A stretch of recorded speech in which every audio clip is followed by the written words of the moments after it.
Super hero டீமுக்கு and Arjun Das wishing a speedy recovery and இந்த படம் உங்களுக்கு பெரிய சக்ஸஸ் ஆகட்டும். அண்ட் நிஞ்சா இது இன்னும் பேசிக் ஐடியா மட்டும் எனக்கு தெரியும். இந்த கதையோடது ரொம்ப சுவாரஸ்யமாக இருந்தது. ஒரு ஒரு நல்ல ஒரு என்டர்டெய்னராக ஒரு செம ஃபன்னோட இருக்கிற படமாக இருக்கும். அண்ட் இதில் லீடாக நடிக்கிறது பாரத். அவர் ஃபோட்டோ போடல, அடுத்த போஸ்டரில் போடுவாங்கன்னு நினைக்கிறேன் நான். பாரத் தான் இவர் இங்கேருந்து நீ தான் கெட்டப் போட்டிருக்கேன்னு நினச்சிருக்காரு பாரத். பாரத்தோட போஸ்டர் தனியாக வரும். அண்ட் டீமில் இருக்கிற எல்லாருக்கும் என்னுடைய விஷஸ். அண்ட் கீழே உட்காந்து நெல்சன் நான் என்னெல்லாம் சொன்னாரோ அதில் பாதி தான் ஸ்டேஜில் சொன்னார், மீதி பாதியை நான் சொல்லலாமா வேணாமான்ற தயக்கத்திலே இருக்கேன் நான். அண்ட் சினிஷோடு சேர்ந்து இந்த படத்தை தயாரிக்கிற இந்த முடிவை எடுத்ததற்காக உங்களுக்கு வாழ்த்துக்கள் சாய் பிரதர். இதில் நீங்கள் படம் எடுக்கிறது எனக்கு தெரிஞ்சு படம் நல்லா எடுத்துறது அது ஷுவராக ஹிட் ஆகிடும், அது எல்லாமே இருக்கும். ஆனால் சினிஷை சமாளிக்கிறது தான் ஒரு பெரிய ஒரு சேலஞ்சிங்கான ஒரு டாஸ்காக இருக்கும். ஏன்னா ஆல்வேஸ் ஹைப்பராக இருக்கிற ஒருத்தர். சினிஷ்ட ஃபஸ்ட்டு பிடிச்சது என்னென்னா அவர் ஒரு அமேசிங்கான ஆடியன்ஸ். எந்த படத்துக்கு தியேட்டரில் போய் அவரோட உட்காந்து பார்த்தீங்கன்னாலுமே இப்படி தான் படமே பார்ப்பாப்ல. இவன் யாரா நம்ம பக்கத்தில் உட்காந்து கராத்தே பழகிறான் அந்த மாதிரி இருக்கும் அது. ஸோ அவ்வளோ ஒரு என்னது சூப்பராக இருந்துச்சு, இதில் படம் நல்லா இருந்துச்சு, சூப்பராக இருந்துச்சுன்னு. ஸோ எல்லா படத்துக்கும் அப்படி தான் சொல்லுவார். ஸோ அவர் படத்துக்கு நம்ம எல்லாரும் அப்படி சொல்லுவோன்னு நான் நம்புகிறேன். பட் சினிஷ்க்கு எனக்குமான அது நட்புன்னு சொல்கிறதா இல்லை அந்த மோதல்ங்கிறதா என்னன்னு தெரியல. அது வந்து தொன்று தொட்டு பின்னாடி போகணும். நம்ம அப்போ ஆரம்பித்தது. நான் நெல்சன் நாட்டை வந்து அசிஸ்டன்ட் டைரக்டராக சேர்ந்த டைம் ஃபஸ்ட்டு நானும் நெல்சனாக வேட்டை மன்னன் கதை பண்ணும்போது எங்களுக்கு அப்போ ஆஃபீஸ் கிடையாது, ப்ரொடியூசர்லாம் ஃபிக்ஸ் ஆகல, ஹீரோவும் ஃபிக்ஸ் ஆகல. நாங்கள் மெரினா பீச்சில் போய் உட்காந்து அவர் சொல்லுவார் ஒன்று, அதில் வந்து நான் எழுதிட்டே இருக்கணும். அது நெல்சன் நான் பேசும்போது அது கூட பழகுனவங்களுக்கு தெரியும், சில வார்த்தைகளை நம்ம பீப் போட்டு தான் எழுதணும்.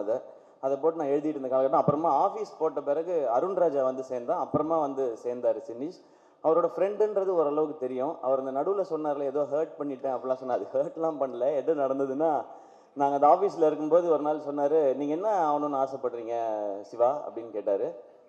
நான் சும்மா அப்போ எனக்கு ஹீரோ ஆகணுன்ற ஆசையே கிடையாது. நான் அப்போ வந்து டிவி பண்ணிகிட்டு இருந்தேன், வேட்டை மன்னன்ல ஒரு அசிஸ்டன்ட் டைரக்டராக ஒர்க் பண்ணிட்டு இருந்தேன், ஒரு காமெடி ரோலும் பண்ணிட்டு இருந்தேன். சரி இருந்தாலும் வம்புல போன்னு சொல்லிட்டு நான் என்ன பண்ணேன், நான் எனக்கு ஹீரோ ஆகணும்னு ஆசைனே. சிவா எதுக்கு உங்களுக்கு இந்த வேலைலாம், நீங்கள் உங்களுக்கு இந்த டைமிங் நல்லா வருது அதனால அப்படியே அந்த சைடில் காமெடி ரோல் இந்த மாதிரி ஏதாவது ஒன்று ஆசைப்பட்டீங்கன்னா ஓகே. நான் சும்மா இல்லாமல் ஏன் நாங்கள்லாம் ஆகக்கூடாது பாருங்க, தேவையில்லாத வேலை பார்க்குறீங்க நீங்கள்.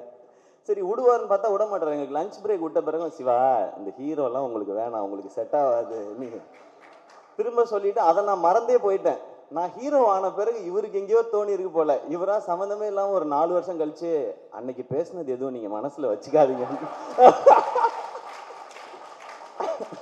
நான் மறந்துட்டேன் அந்த மேட்ரு. அதுக்கப்புறம் இதெல்லாம் நடந்துச்சு. ஸோ அந்த காலகட்டத்தில் நடுவில் எல்லாரும் பிஸி ஆகிடுவோம்ல, அதில் நான் பேசாமல் இருந்தது இவர் மேலே கோபமாக இருக்கதா இன்னைய வரைக்கும் நினச்சிக்கிட்டு இருக்காரு, நான் ஹர்ட் பண்ணிட்டேன் அப்படின்னு சொல்லி.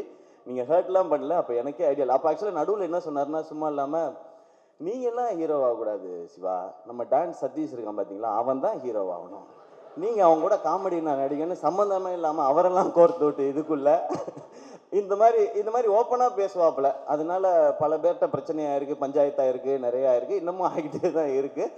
இந்த மாதிரி வெளிப்படையாக பேசக்கூடிய சினிஷை நீங்கள் எப்படி ஹேண்டில் பண்ண போகிறீங்கன்றதான் உங்களுடைய சேலஞ்சாக இருக்கும்னு நினைக்கிறேன்.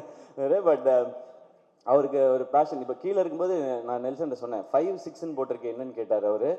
இது 5th ப்ராஜெக்ட் 6th ப்ராஜெக்ட், இந்த மீதி 4 ப்ராஜெக்ட் என்ன நாங்கள் சொல்லவே மாட்டோம், ஸ்ட்ரெயிட்டாக 5, 6ன்னு போட்டுக்கிட்டான் அப்படின்னாரு.